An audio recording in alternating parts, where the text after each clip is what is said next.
자, 직장인분들이 사실 그 주식을 대부분 많이 하죠. 시장을 계속 하루 종일 볼 수 있는 사람 많이 없어요. 자, 그럼 직장인분들은 어떤 매매를 해야 되냐면 어느 정도 정해져 있습니다. 사람마다 상황은 좀 다르겠죠. 뭐 여유가 있는 사람도 있고. 근데 일단 첫 번째로는 분봉을 보실 때 이렇게 자세히 보시면 이게 오르락내리락 등락이 굉장히 심한 종목들이 있어요. 이런 종목을 일단 피하시는 게 좋아요. 그럼 어떤 종목이 좋냐? 결론부터 말씀드리면 그 우량주와 급등주 사이에 있는 종목들이 있거든요. 그러니까 수급이 굉장히 많이 받쳐주는 종목이에요. 얘는 지금 한번 튀어 오를 때 거래대금이 1,500억, 1,000억 원 이 정도밖에 안 되잖아요. 이거는 굉장히 약한 거예요. 돈들이 계속 붙는 종목을 사야 됩니다. 왜냐하면 자, 호가가 무거워요. 예를 들어서 호가가 무거우면 슈팅이 나오고 나서도 주가가 곧바로 떨어지기 쉽지 않아요. 왜냐면 무겁기 때문에 오른 다음에 그 다음 받쳐주는 물량들이 많습니다. 제가 진짜 안 좋아하는 종목인데 라이콤이거든요. 라이콤 같은 경우 여기 이런 부분 보시면 슈팅이 나오죠. 근데 곧바로 무너지죠. 슈팅이 나오고 무너지고, 야, 이날은 진짜 최악이었어요. 나오고 나서 무너지고, 이런 모습이 너무 자주 나온단 말이에요. 그래서 직장인분들은 이런 종목 절대 하시면 안 돼요. 그럼 급등주와 우량주 사이에 있는 종목이 뭐냐? 유한양행 같은 종목이에요. 이런 종목이 호가층이 하나하나가 다 두껍습니다. 살려는 사람도 많고 팔려는 사람도 많은 거예요. 거래가 굉장히 활발하게 움직이다 보니까 만약에 주가가 좀 떨어져도, 고점 대비해서 떨어져도 한 이 정도, 평균적으로 이 정도란 말이죠. 그리고 하루하루 막 급하게 가는 게 아니라 천천히 오르는 것을 볼 수가 있죠. 오르게 되면 천천히 오릅니다. 이런 식으로. 그래서 내가 팔 수 있는 기회도 주고 선택할 수 있는 기회도 줘요. 그리고 직장 생활을 하다 보니까 여러 가지 변수나 이제 시장을 실시간으로 볼 수가 없잖아요. 그런 부분에 있어서도 움직임 등락이 그렇게 심하지 않기 때문에 어느 정도 여유 있는 대응이 가능하다는 거죠. 그래서 매매하는 요령을 또 구체적으로 말씀드리면 일단 곧바로 사면 안 돼요. 수급이 유지가 되는지를 보셔야 돼요. 자, 예를 들어서 3천당 제약이 이전에 좀 잘 올랐거든요. 보시면 자, 여기도 한번 거래가 발생을 했죠. 그리고 나서 거래가 죽은 것 같아 보이지만 이걸 마우스로 대면은 2천억이에요. 거래가 죽었어도 2천억이 막 거래가 되고 있고 여기서도 거래가 꾸준하게 진행이 되고 있죠. 무슨 말이겠어요?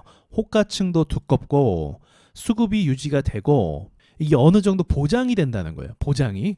그 움직임도 너무 막 이제 심하게 오르락내리락 하진 않죠. 어떤 다른 종목들처럼. 그렇게 수급이 좀 유지가 되는 걸 지켜보신 다음에 매매하세요. 그러니까 최소 영업일 기준으로 5일 정도는 이 종목에 돈이 잘 붙는지를 보셔야 되는 거죠. 이게 한 번만 반짝 붙고 마는 경우도 굉장히 많아요. 그런 거에 속을 수 있거든요. 그리고 두 번째로는 간단한 건데 지금 이 핑크색 선이 5일선이거든요. 5일선 너무 위에 있는 거 절대 매수하지 마세요. 이격도라고 하죠. 너무 벌어진 거 매수하지 마세요. 조금 전에 봤던 3천당 제약 역시도 고점에서는 5일선과 이 핑크색 선 그리고 종가의 가격이 굉장히 멀어지는 것을 볼 수가 있습니다. 이거는 과열이란 뜻이에요.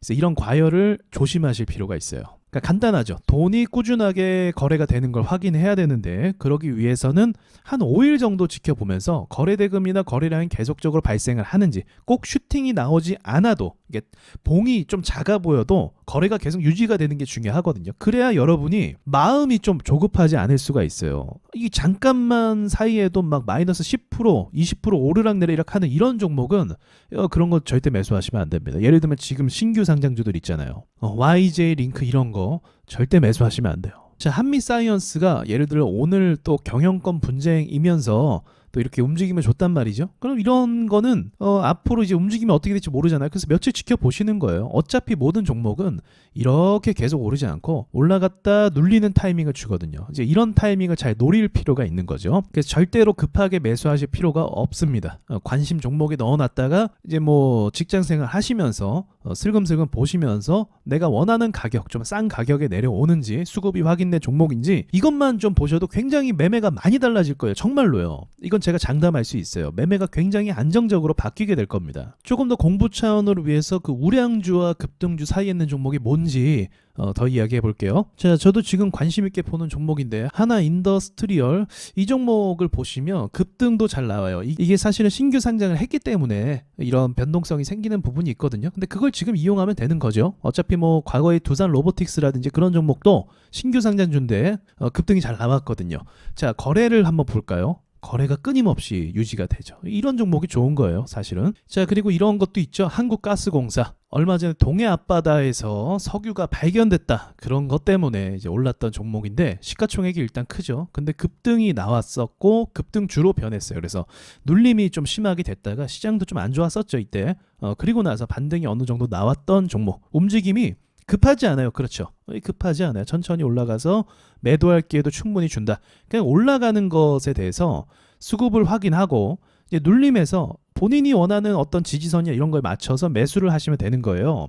제가 말하니까 간단해 보이죠. 근데 이거 적용하려면 좀 시간이 걸리는데, 근데 뭐든지 배우려면 좀 시간이 걸리는 건 필연적인 거거든요. 근데 제가 방향을 제시하는 거예요. 근데 경험이 있으신 분들은 이제 급등주, 아주 소형주들의 움직임을 보시고 매도할 타이밍이 나왔는데도 돈을 못 벌고 손실로 전환된 경우가 꽤 많이 있었을 거예요. 그러니까 그런 걸 굉장히 조심해야죠. 자, 제넥신도 사실 우량주죠. 이게 지금 이렇게 나락을 갔지만 예전에는 시가총액이 몇 조 이렇게 올라갔었어요. 자, 보시면 돈이 안 붙죠. 이런 건 제외. 자, 그리고 제가 또 지금 보는 종목 중에 두산 에너빌리티가 있어요. 보시면 똑같은 말입니다. 계속 거래가 이게 별거 아닌 것처럼 보이죠. 마우스를 대면 2천억. 이게 움직임도 별로 없는데 코딱지만한데 2천억이란 말이에요. 엄청난 거죠. 아까 그 급등주 뭐예요? 모비스 2천억 겨우 찍잖아요. 근데 얘는 그냥 옆으로만 가도 2천억이 발생을 하는 거죠. 이거 후보입니다. 저도 관심 있게 보고 있어요. 그러니까 이런 식으로 보시는 거예요. 그러니까 이런 거죠. 모든 종목을 다 매수할 수 없어요. 그게 단점이라고 하면 단점. 모든 종목을 다 매수하면 좋겠지만 또 매일매일 살 게 있어서 수익 나면 좋겠지만 그게 아니에요. 여러분이 직장 생활에도 충실하셔야 되잖아요. 그리고 주식으로 절대 스트레스를 받으면 안 돼요. 스트레스 받으면 늙어요. 수명도 줄어들고 제가 다 알죠.